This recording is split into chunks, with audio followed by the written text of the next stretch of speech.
Well, welcome back everyone to the Writer's Parachute, where we are guiding author and writer dreams to a perfect landing. And today we have with us a very special guest. He's a children's author, he's a youth minister, he's a veteran, and we're happy to have him here. It's A. Joseph Claycomb. He goes by Al. We're going to talk to him in a minute, but of course, as always, we start off with a little bit of housekeeping. As always, we're going to ask you to smash that subscribe button, go ahead and hit that like button, and share. We are here on YouTube. We'd like you to subscribe. We're also on all podcasting platforms. If you're listening to us on one of the podcasting platforms, please let us know. Please leave us a review. And if you find one that we do not have the Writer's Parachute on, if you could just send me a quick message, we will make sure to get on there. We want to make it easier for our listeners to listen to the Writer's Parachute. So as always, we want you to follow us on Instagram, Twitter, Facebook, and now on TikTok at Writer Parachute. So check that out, follow us there. We always have new updates and tips and let you know who's coming up on our schedule. Sorry, I have a cat hair on my eye. All right, so today we're going to talk about some writing stuff. We've talked about it the last few weeks. We've talked about dialogue, we've talked about genres, and we've talked about a lot of different things. So today I'm going to talk about the details of your book. So what I want you to think about is defining those details that you may want to include in your book. A lot of times people don't think about this until they get to the end of the book. So if you're writing a children's book and you suspect that you're going to need illustrations in your book, then you need to think about that ahead of time. If you're including illustrations in your book, a lot of times you won't need full-on descriptions in the text of your book because the illustrations are going to give that detail, and it does save you on your word count because children's books do have pretty tight word counts. You can check those out for the different age groups. But also think about if you're writing in nonfiction, self-help, or a journal or something like that, are you going to include a question and answer section? Are you going to include journal pages? Are you going to include graphs? Are you going to include quotes or details of that nature? These are what we would call details that you need to define and figure out where you're going to get those from, how you're going to create those, and where they're going to fit in your book. Because a lot of times I've seen this multiple times where authors are not thinking that far ahead. They have, 150 detail items that they want to add to their book, and their book is already 350 pages long, and now we've got like a 500-page book. So think about that ahead of time. Think about the details you want to include in your book. Are you going to ask for reviews at the end of your book? Are you going to ask them to go to your website and sign up for a program you may have? Are you going to refer them to other books that you've written? These are all the details that you may want to include in your book. So have a plan and start out with that included in your outline and your details as you're working through your book. And I hope that's helpful for you today. And of course, now we're going to move on and we're going to talk to our special guest today, which is A. Joseph Claycomb.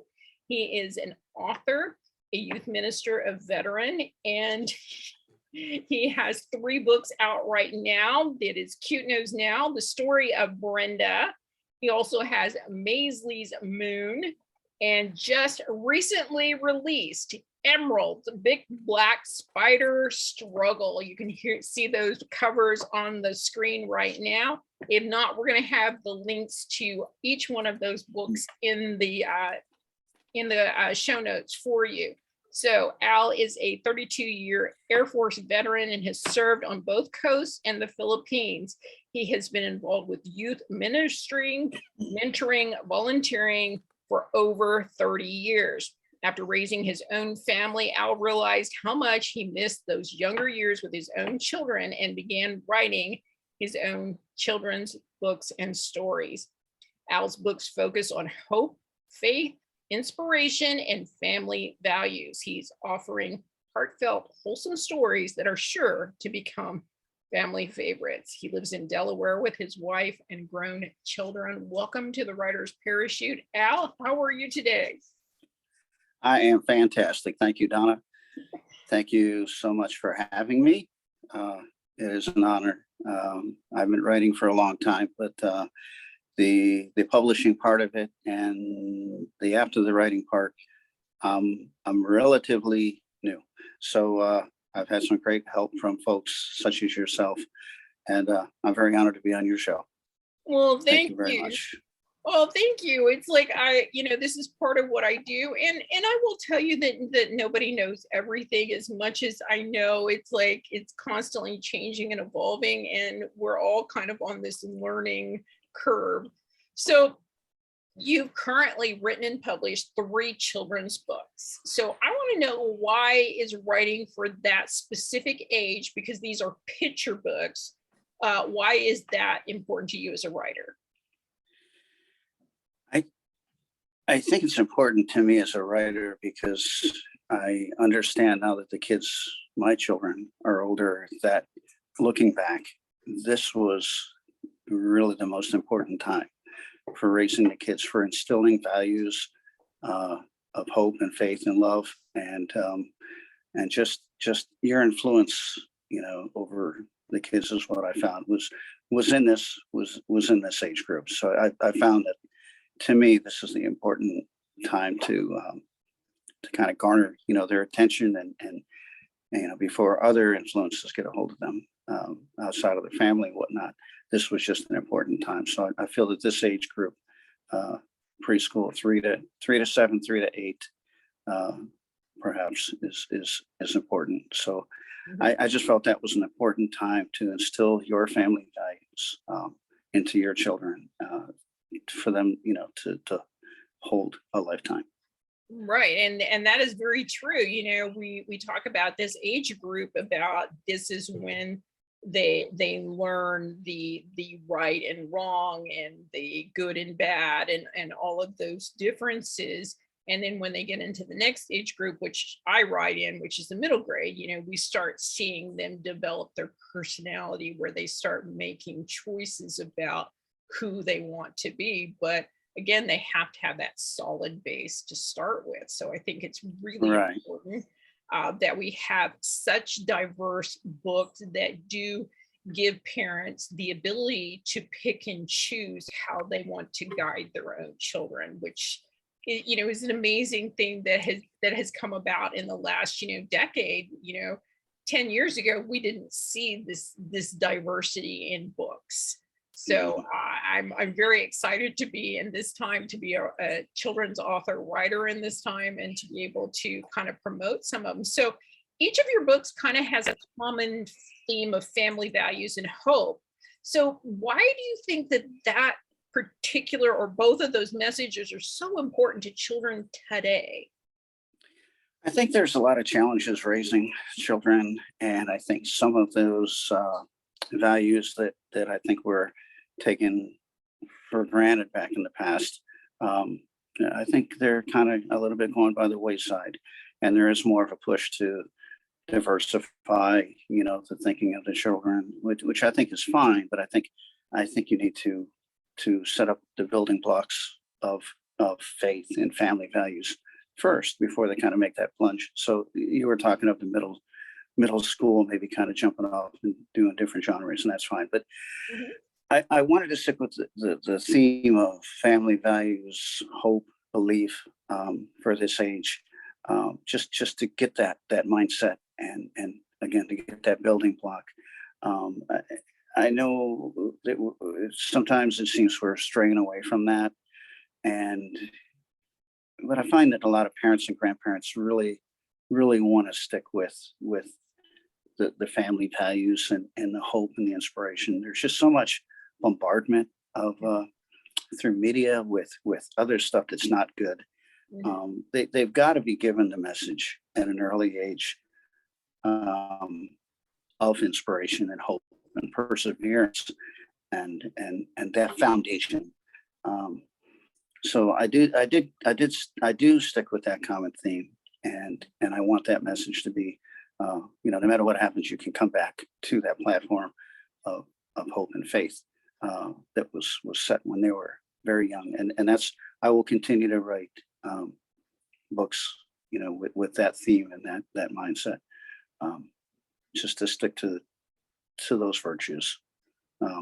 Right. And it's really important because there is so much extraneous noise out there. There's so many things drawing everyone's attention, not just the children, but the adults. It's pulling them away from, this foundational idea of, a cohesive family unit, kind of, us against the world. I know when I was growing up, I did feel very insulated by my family, and that was a secure feeling for me because I knew it was kind of like, no matter how much fighting we did within the family, we were one, against Right. everyone else.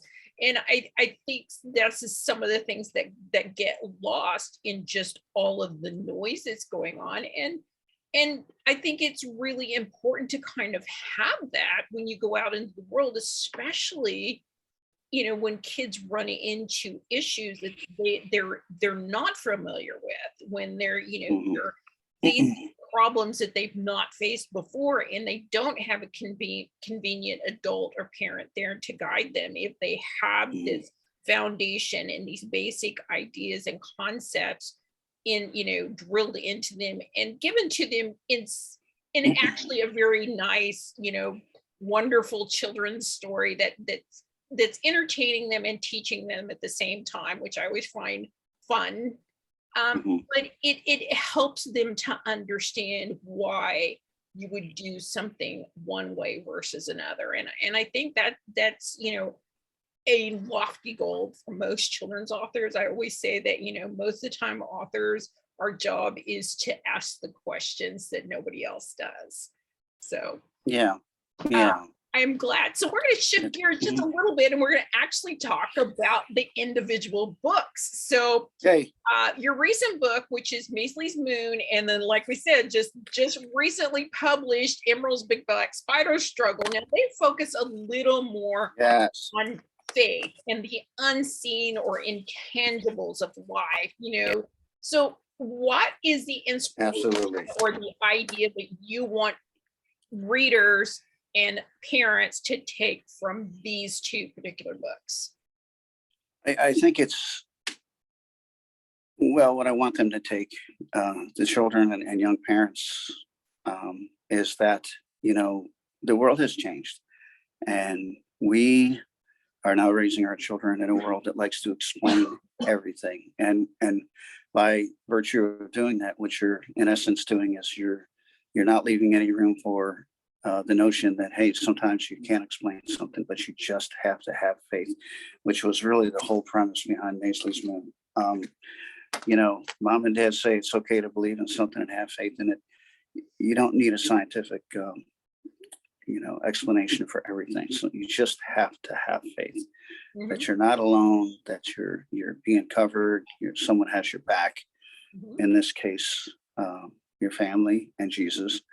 And just that, some things defy explanation. You don't have to, we don't, the idea that we don't have the capability of understanding everything. Sometimes you just have to come back to faith. Your children are young ones, no matter how hard you try, and you have that time period to kind of enforce that, and that's it. And just,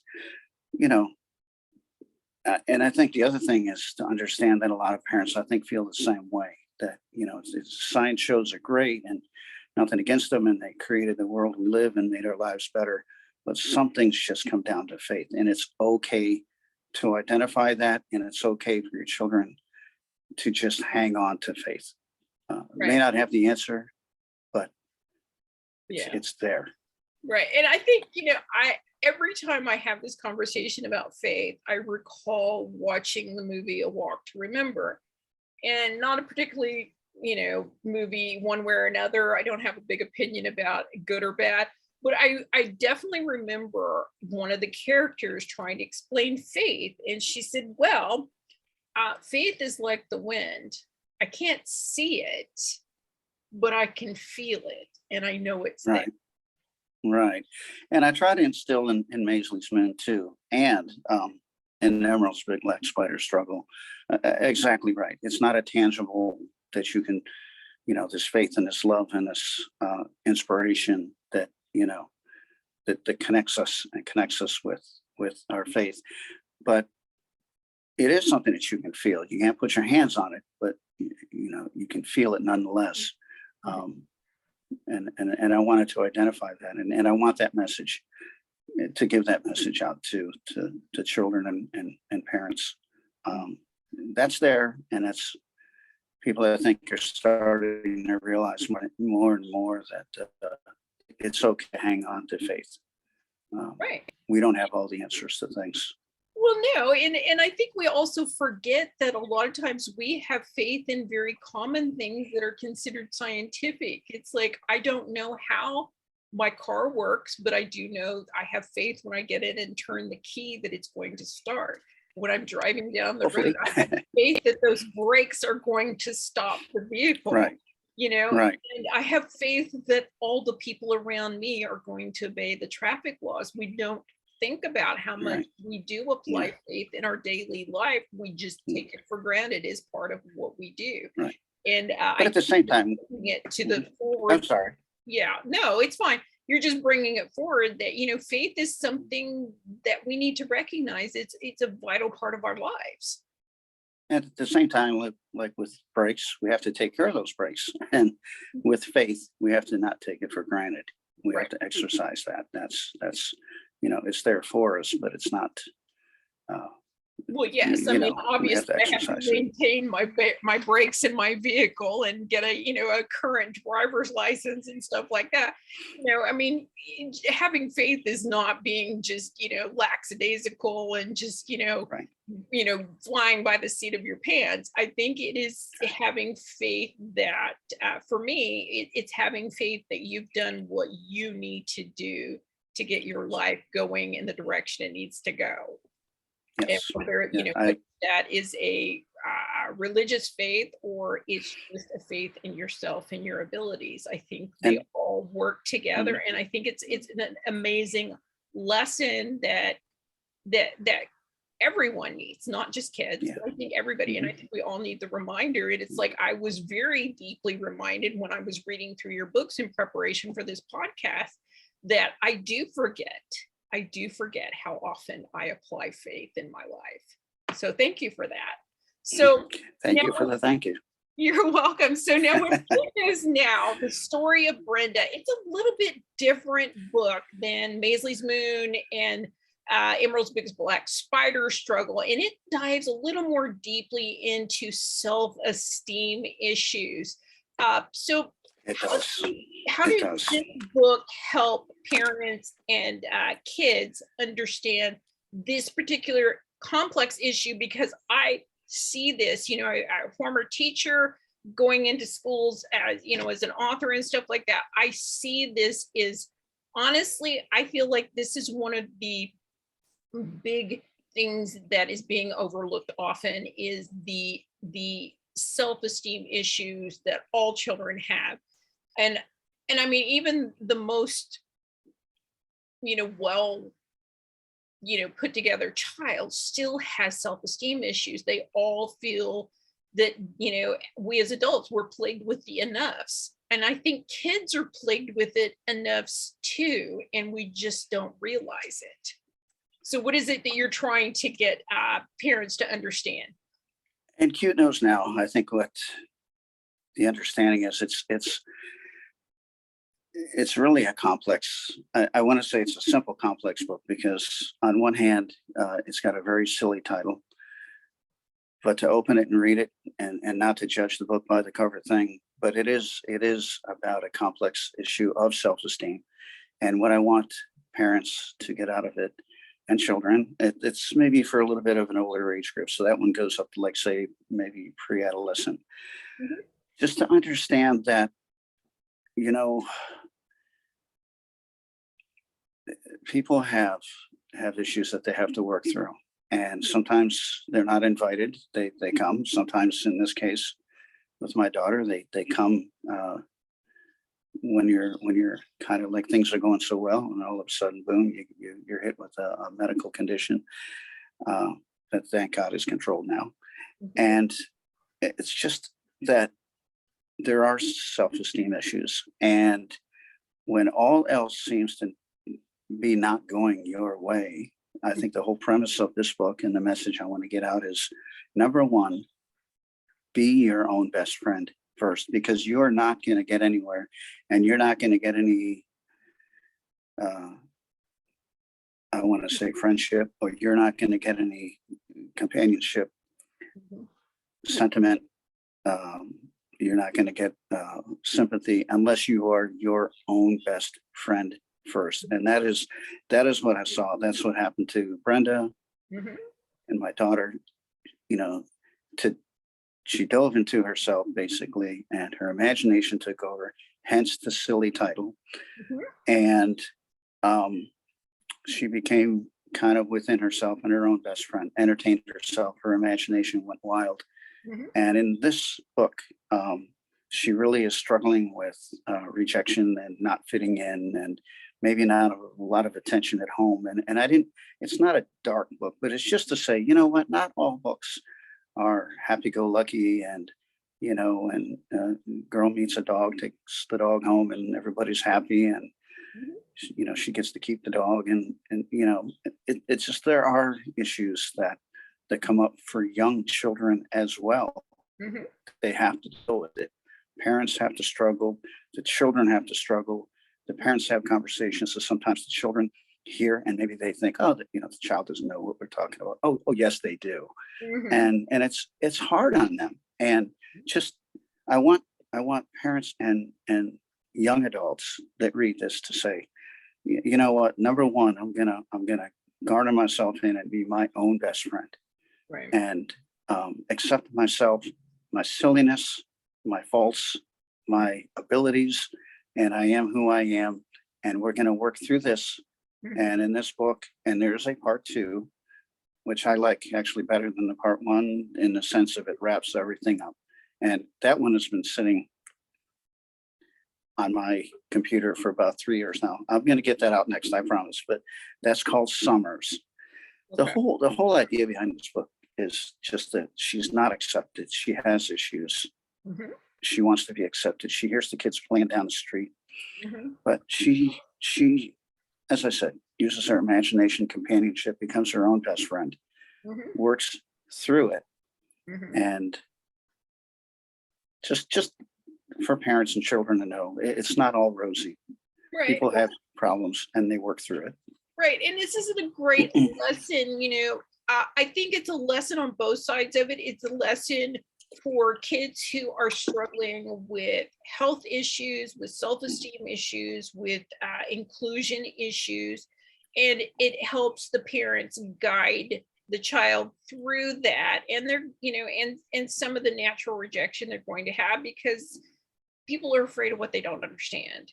But also, I think it's helpful on the other side to other kids who may be dealing with a friend or a classmate who has health issues and they don't quite know how to interact with them, because I've talked to children about this. And sometimes what I find is the kids that don't have health issues are afraid that they're going to hurt the other person. And so they tend to push them away or not include them because they're afraid of what they might inadvertently do, because they don't understand quite what's wrong with them. They just know they're sick and they don't know what they could do that might hurt them. And I think Mm. just starting that conversation about, you know how do you find out, how do you deal with a child, whether you are, you have the child that's ill, or whether you're a parent of a healthy child that has maybe a classmate or a friend that has health issues. I think it's a great book to start that conversation. And again, I was reading through it and I really liked that you kind of did hit all of those areas. And and and again, I love your conclusion about, you do have to be your own best friend. I think, there's many philosophers that have said that, you have to live with yourself for your whole life. No one else does.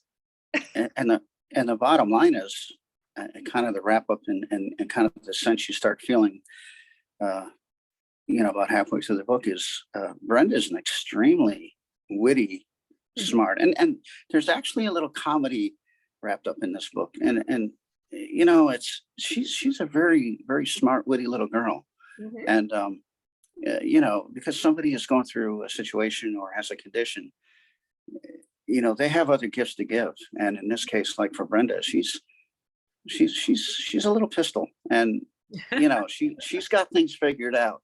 Right. So I wanted to throw that in, to the book too, that she's a lovable little girl. She's just got some issues, and right. Well, we all have amazing gifts to offer the world. It's just sometimes, getting past those initial stumbling blocks to get to know that person. So I think exactly. It's a great book. So we're going to shift gears just one more time, and we're going to talk more about your specific writing journey. So I want to know, what was the easiest and the hardest part of becoming an author, a published author? Wow, the hardest, a published author. I think the easiest thing was I think because I waited so long to start writing the books.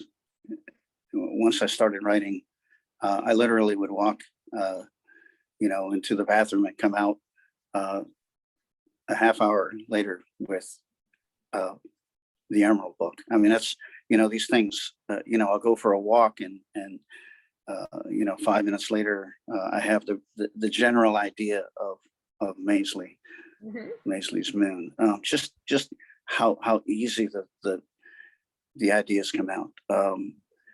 So that part was easy. So the storytelling was easy. So what was the hard part? Everything else. What was the hardest? So can you get it down to maybe 2 or 3 that were really challenging to you? I remember having ideas for Maisley literally spill out, and I could not write them quick enough. And the same thing happened for Emerald. And so that wasn't hard, but that was a challenge. If I got interrupted trying to get back on track, but that I don't think that happened with either one of those. They came out. The hard part was, and not when I was in 3rd grade, when the teacher embarrassed me in front of the class and said we had to write a speech, and for the whole class, everyone did. And she said, "You didn't write that," and I was totally, oh yeah, I could have crawled in a hole. I said, yes, I did. And to know my family structure, I mean, God bless them. Trust me, I wrote it. I didn't have any help. And I think maybe that inspired me years down the road. But if you want to talk hard part, I think is after the fact. So I sent Cute Nose Now out about 22 times, and I finally got accepted. And that was over a year of sending manuscripts out. So that perseverance, that was hard. Getting finally a letter saying yes, we'll accept it. And that was exciting. The hard part was the marketing. I think by the time I had written the second book, Maisley, I was really, I knew that Cute Nose Now was kind of for a specific audience maybe, but Cute Nose Now I thought was just a book that I think everybody should have for their children, and children should read. And it was having some rejection. Some folks, well, I don't know. Well, it deals with faith. I don't know. Don't want to. And just and everybody comes out of the woodwork and they, well, we'll advertise this for you. So that was hard deciphering not only the rejection initially, but just, which way do I go? Deciding. The hard part was, which way do I go? Do I go whole hog and advertise and take up some of these folks for, wanting to advertise and take it on book tours, or do I just kind of grow the local community around me first and let that slowly grow? But it was hard to say, like with Maisley and now Emerald, I got a really good book here, and how do I get this out? It's like, I don't want it to be sitting in obscurity. It's too important for that. Mhm. And that was the hard part, was not being able just to say, this book. But when I did take it to places, a lot of places loved it. Preschools love it. Grandparents love it. Parents love it. But there were a few, and I just didn't get it out as fast. Not that I was in a hurry, but I didn't get, I'm sorry if it was selfish, 100% approval, Mhm. just because it touched upon faith.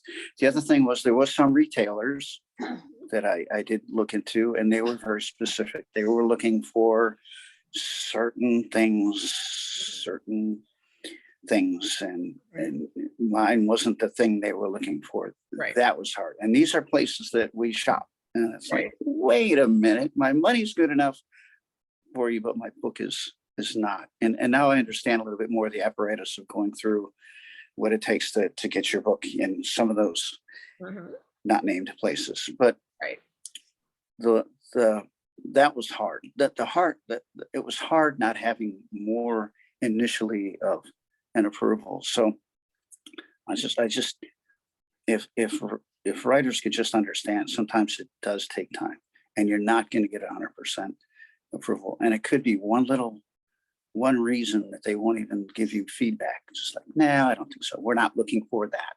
Mhm. Um, and then I finally come to realize, and talking about, hard things of writing, I finally come to an understanding. Uh, I think this past week, I do write books on faith and inspiration, and if that's not your thing, I'm sorry. But I was trying to please everyone and getting mad when they weren't. But some people just aren't receptive to certain things, Right. so that was hard. Yeah, and that's, I think that's with any book out there. I have this conversation often with new authors and writers. You know, almost all books have a niche or a niche, whichever one you want to pronounce it, audience. They have people that are looking for specific things. You have people that only read romance books. You have people that only read young adult books. You have people who only read science fiction books, or fantasy or something like that. And there's nothing wrong with that. All you have to do is find the ones that are looking for what you write. And I know that's sometimes a difficult journey to find them, but once you do, it's like, you've hit gold. so Hmm. you can't discount that journey. So I'm going to ask you some quick questions here real quick. And so if you could talk to your younger self and give yourself advice, what do you think that advice would be? Buy that 1966 Shelby Mustang. No, I'm kidding. Well, that too, but um, because I didn't write so much when I was younger, I think it would have to go to more of, along the lines of parenting. Mhm. Um, I- to alleviate a frustrating point is, my first child. I was kind of young myself, and I was kind of a kid, and I didn't spend, I don't think, as much time as I should have. Now the other ones, I did, Mhm. and I found out it does not matter how much dedication, devotion, they're still going to grow up just as quick. Don't be surprised, Mhm. but spend as much time as you can building that foundation Mhm. with your kids, and don't be afraid to make mistakes, Right. because those that don't make mistakes, they don't do anything. Right. And I think if the younger advice is just Mhm. make sure that those things that I write about now are things that you stay near and dear to, and and don't be afraid to fail, but do good things, but don't be afraid if sometimes it blows up in your face. Right. And one of my favorite sayings is, you don't learn anything from being perfect. You only learn from making mistakes. And that is so very true. And I think we often forget to teach that to our children. I mean, we recognize it as adults that you can't be perfect all the time, but I think kids miss that message a lot. So yeah, it's very important that you do.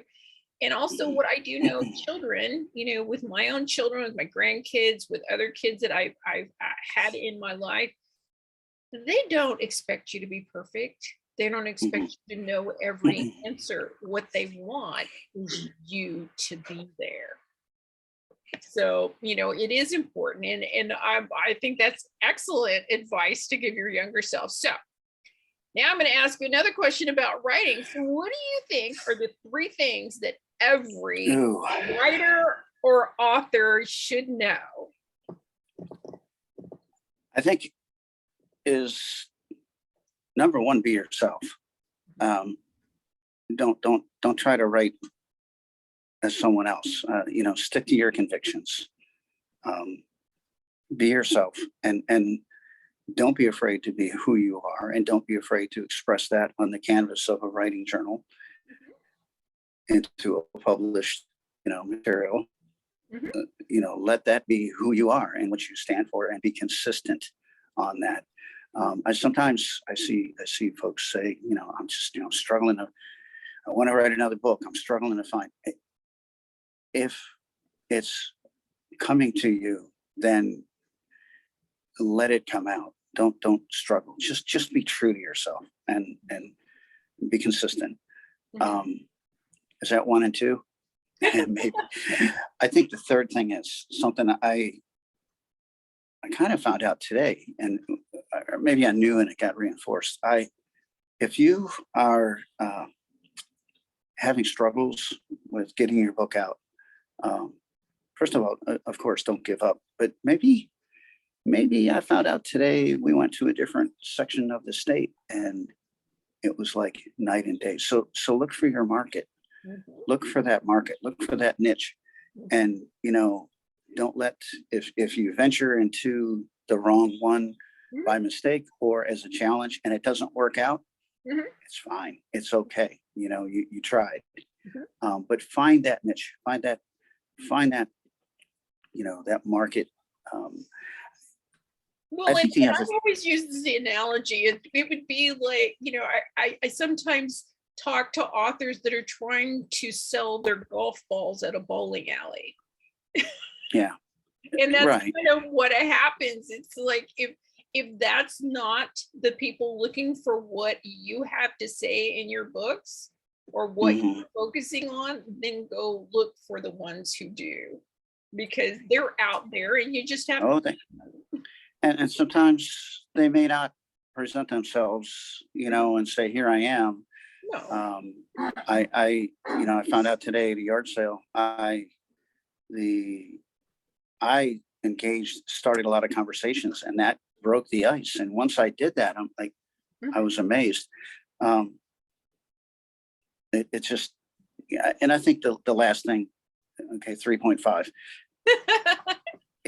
If maybe it's just me, but if you're in it to make money, I think maybe that's not the right thing. That don't, let that be secondary, and there's some folks that are, oh, this happened for me today, and oh, and the social media thing, and bottom line is, like for my books, I write them because I feel the message has got to be out there, and if whatever comes of it, but I don't write it for anything except I want people to say, this guy can write a good book for children and parents about faith, inspiration, building blocks, family values, Mhm. and just that's the reason that I do it. That would be my advice. Just make sure you're doing it for the right reason, and that I think will help you stay the course with consistency and just build up, and everything else will come. I mean, that's just for me. That's how I feel. Do it Right. for the right reasons. Yeah, and that brings us full circle where we were talking about the enoughs. It's this comparison trap, that it is so easy to fall into out there where, you see somebody, that is almost on the same path with you, but a different path, but it's going along side by side. But you see them running ahead and you're like, wait, I'm still tripping and trying to get there. And again, it may be what they're talking about. It may be something of relevance of that moment and not have the longevity of maybe what you're speaking about. Or it could be, that they did a lot of pre-work and held back their book to set it on the right path. You never know what that person's journey is. And again, they may have gotten lucky and found their niche audience sooner than you did. So there's so many factors in that. And I think that's just good advice for any author. It's just, keep doing it. Write about what you want to talk about, because I guarantee you somebody out there needs to hear your words. And try to write, relevantly for not just a flash in the pan. Try to write something that a child's going to pick up a book, or someone's going to pick up a book 20 years from now, and it's still going to be just as relevant as that. It's not a sprint, it's a marathon. Yep. And maybe that advice took me a little while, and some good advice that I was given that it finally sunk in. Thank you. You're very welcome, and I'm glad to hear that. So we want to talk a little bit about, you have a book launch celebration coming up later this month. I do. On the 21st of June. I'm fortunate enough, I'm going to be the MC for it. We're going to launch and celebrate Maisley's Moon, which it's been out for just a little while, but we're going to go ahead and launch it and talk about it and Emerald's Big Spider Struggles. So can you tell us about when that's going to happen, how they can sign up, and also we're giving away prizes, aren't we? Can you mention those? We are? Oh, yes, we are.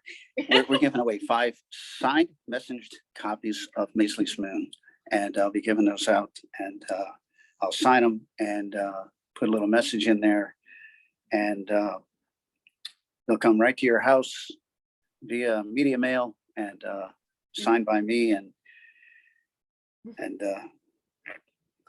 all that. So where can they go sign up to go to this book launch, and when is it going to be? It's on June 21st at 7 p.m. Eastern. That's 4 p.m. Pacific time if you're joining us here on the West Coast. And it's going to be, you will get a live link if you sign up through Eventbrite. And we'll have the link for that in the show notes. And then if you sign up for the Eventbrite, you're eligible for one of the door prizes. If you do not sign up for Eventbrite, we will also be broadcasting live on Facebook.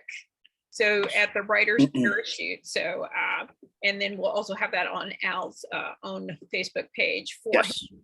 So, so we're very excited. It's like, this is coming soon. It's been many months trying to get this all put together. It has, and it never.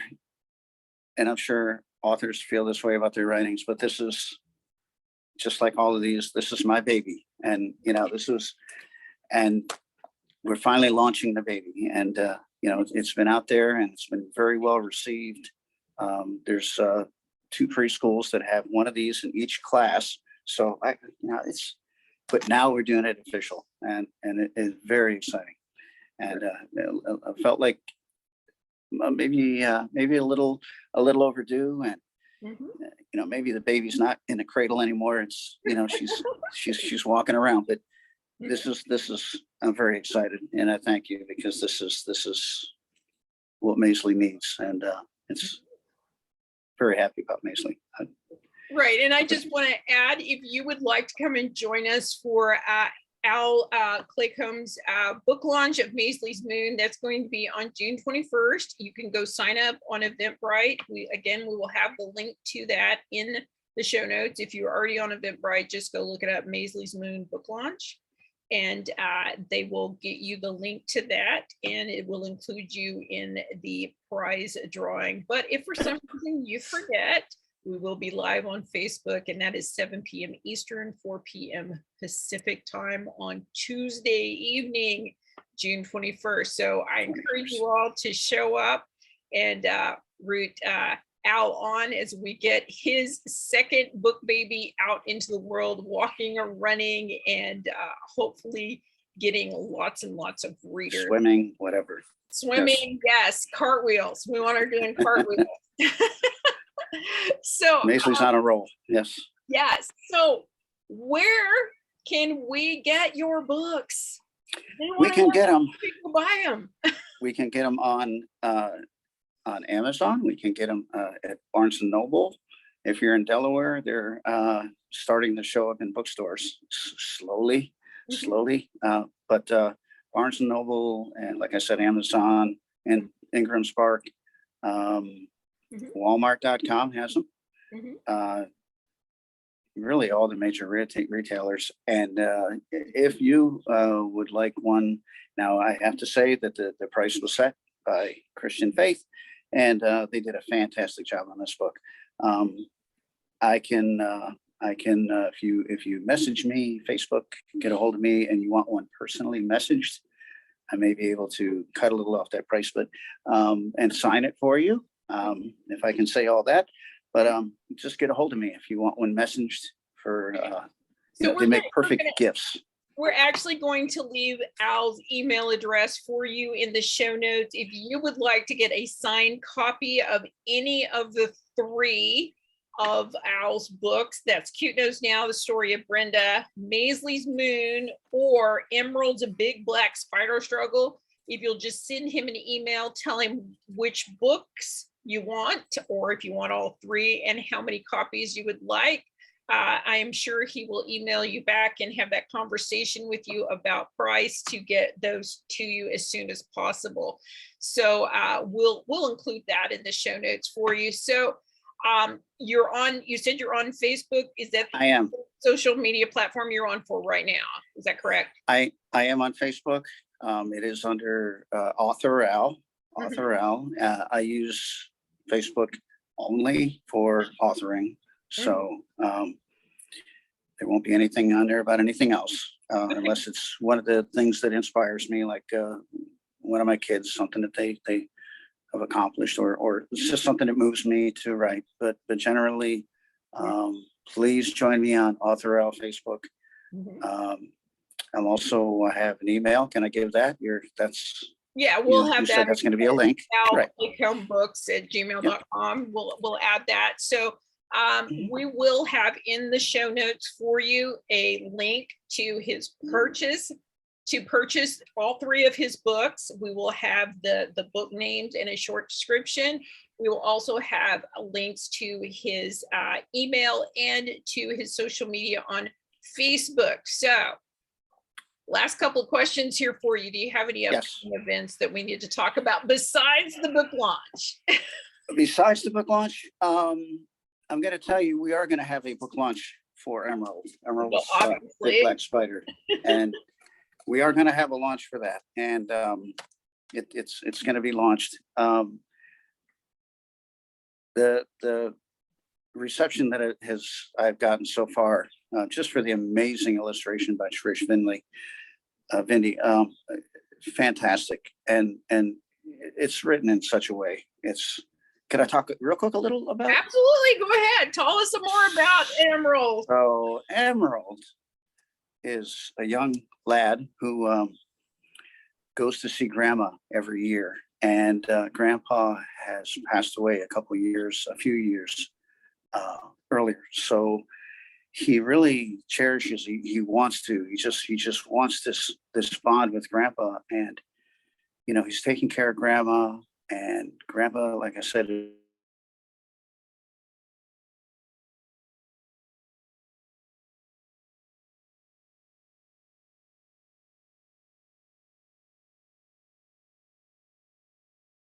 Okay, it looks like Al froze, but anyway, the book is about Emerald. He goes to visit his grandmother. He is mourning. His grandfather has passed away. He wants to make a connection with his grandfather, even though he's already passed.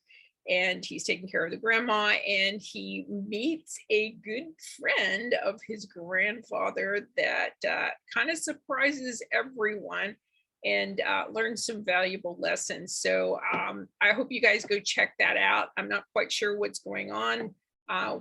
He's frozen for a little while. We hope that he comes back.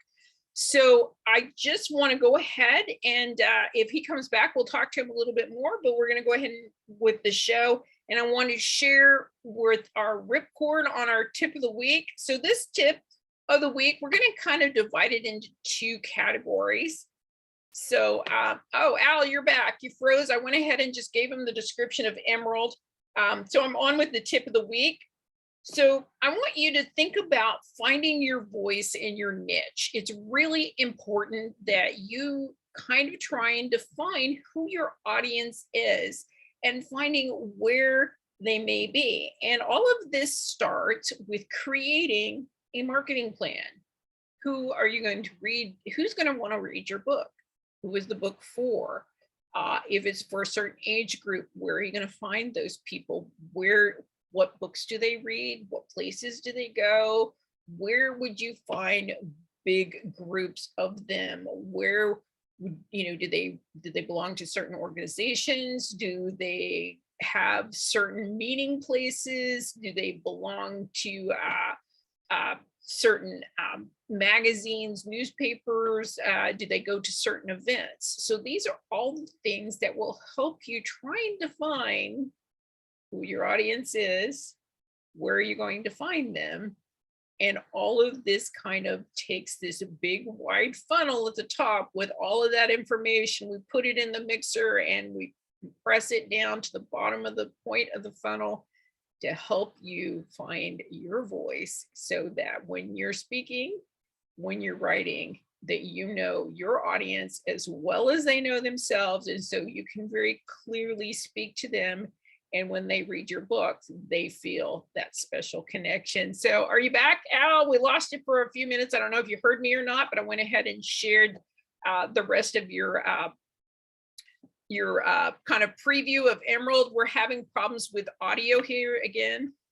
So did you have anything else that you want to add? I'm sorry, we're still not picking up audio from you.